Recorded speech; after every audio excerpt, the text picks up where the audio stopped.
Yeah, that's some old English right there, right? Welcome again, and as we come to this part of our gathering, I invite you, as you're moved, to take some deeper breaths, to tune into your heartbeat, and we can even hear the bird songs, as we all hope to tune into whatever word God has for us today. And as you are moved, I invite you to join me in a spirit of prayer as I share the words from Psalm 19. God, may the words of my mouth and the meditations of all our hearts be acceptable in your sight, our rock and our redeemer. Amen. It's just words. I heard this week that it was only 45 words that would determine how it would go. If they were explanations, things generally would be okay. If they were orders or commands, abrupt, little to no explanation, or anything confusing, things would often go wrong. Just words. A recent study examining over 500 stops of Black drivers, comparing the first few moments of interactions of those that ended with a search, handcuffing, or arrest with stops that didn't go that way, there was a clear difference. And all it was how those first 45 words went. According to researcher Eugenia Rowe at Virginia Tech, stops that escalate are also less likely to start with the officer giving even a reason for the stop. It's just 45 words that make all the difference. And it got me thinking again about what happens when we decide to take note of the power of our words. And this is connected to the conversation we started last week about covenant, which are really just words. But covenants are something like scaffolding, the foundation, as we talked about, the pieces that decide what kind of world we will build, how we want to be and what we want to do, how we want to show up together.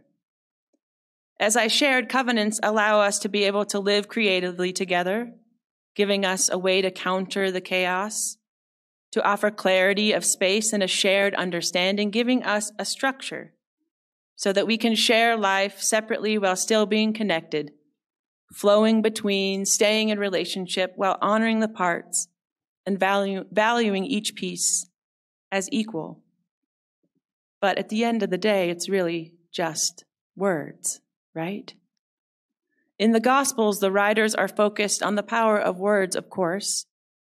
And as you heard in Matthew, more specifically, it's the power of connecting these words with history, the ancient Israel, and the law of Moses. As Ron Rutherford writes, there's also another theme, the book's interest in, care for, and inclusion of all humanity, or what we call in the UCC, extravagant welcome. And in order to make this so, in order to include women and Gentiles, there had to be words spoken to widen the welcome and to widen their mental map of what was and to make way for the new reality. But it's just words that make the difference. And this got me thinking about our ancestors in faith, which is where you get that weird reading, our Congregationalist forebears, and more specifically, the group who set sail from England in the fall of 1620 on the Mayflower. If you are new to the United Church of Christ, our threads are many, and one of them includes those who fled England and other parts of Europe for religious freedom. They left seeking and hoping, knowing the journey would not be easy, and they had to turn back twice, leaving behind a leaky ship. They had planned to take 2 boats, but had to get everything into one. Their boat endured damage from storms, cracking one of the beams supporting the frame of the ship. And they were aiming for the colony of Virginia, with the journey having been financed by the Company of Merchant Adventurers of London. And after more than 2 months at sea, and when the ship almost met its untimely end against a particularly rocky section, the captain made the decision to point the ship back towards what would become known as Massachusetts. And with their ship full of people and stuff, storms forced them to anchor at the hook of Cape Cod. And they arrived off the coast on November 11th, 1620, realizing it was not the mouth of the Hudson River.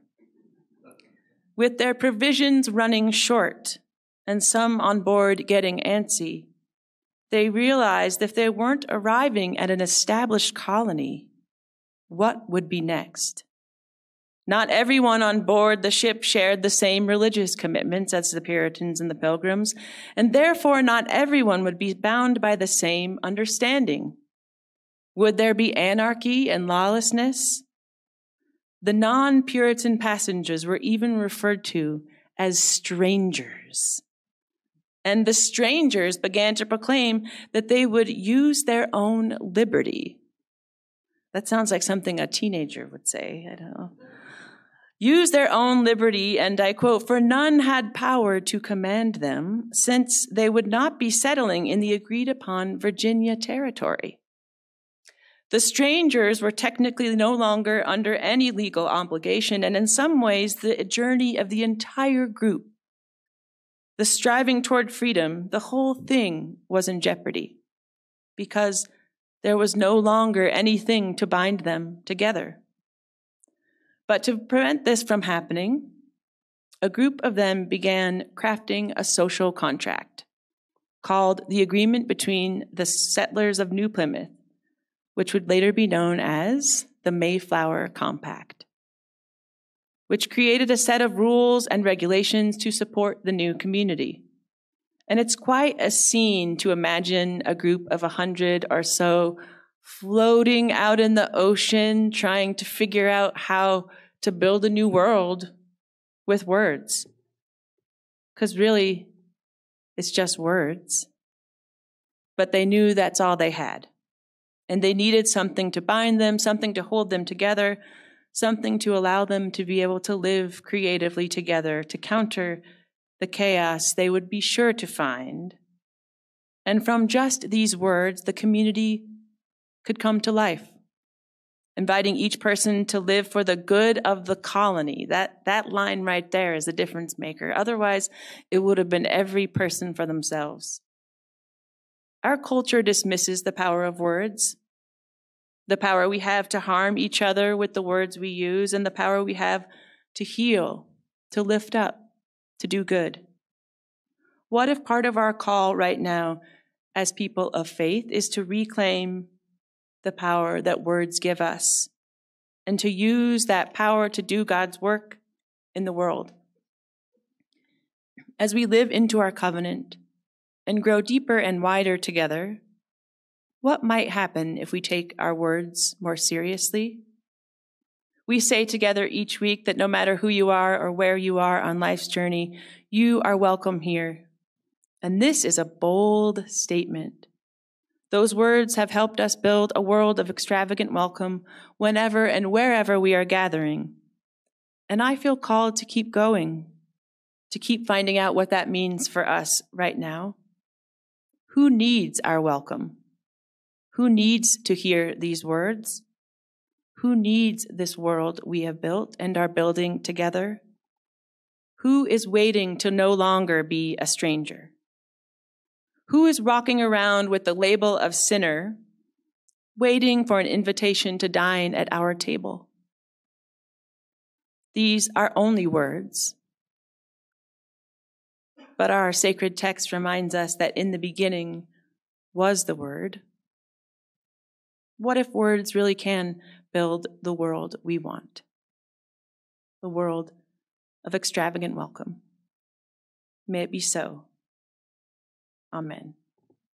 Greetings to you wherever you are watching this. For those of you whom I have yet to meet in person, I'm Reverend Nicola Marsh, pastor here at Community UCC. And we see that people like you are watching our live stream each week. And because of this, we are excited to be embarking upon an experiment. And we need you. If you are engaging with us regularly, finding meaning in what we are about, we would like to extend a special invitation for you to be among the first CUCC Digital Disciples. For signing up for just $10 a month, you will receive a t-shirt with the new CUCC logo. And we are also exploring the idea of offering other content to those of you who are part of this new and growing area of digital ministry.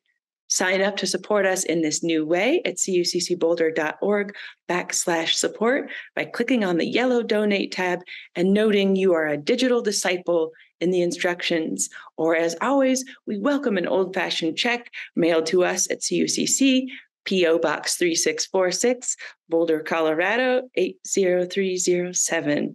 Thank you for being and building beloved community with us, and thank you for your gift, whatever it might be.